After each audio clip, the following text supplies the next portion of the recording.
граница Амурской области и Якутии. Раньше я думал, что Амурская область произошла от слова «амур». Это такой ребенок с крыльями, со стрелами и луком. Но оказывается, на языке нивхов есть нация, оказывается, такая нивхи. Это очень малочисленная и живет в низовьях реки Амур.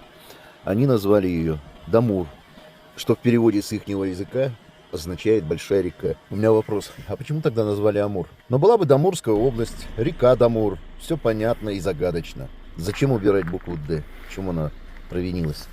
А это уже республика Саха. Смотрите, какая красота.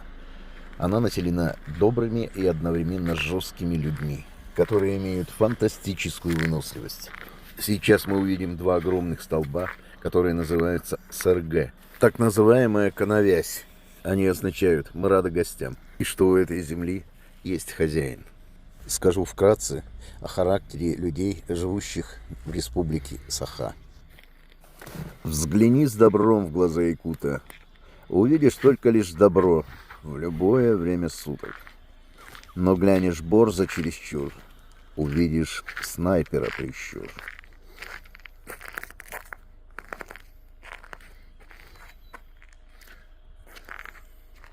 Есть такая традиция, когда выезжаешь из Якутии, положить что-нибудь в дар божеству, для того, чтобы вернуться обратно, и чтобы путешествие прошло успешно.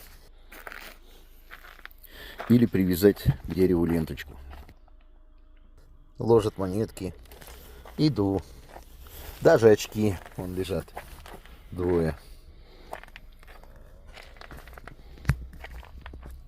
Но ни в коем случае ничего отсюда забирать нельзя.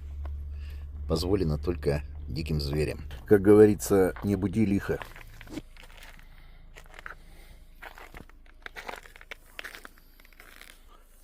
Время без 5-7 утра. 8 марта 2025 года. С праздником всех девочек, женщин, бабушек. Всем добра.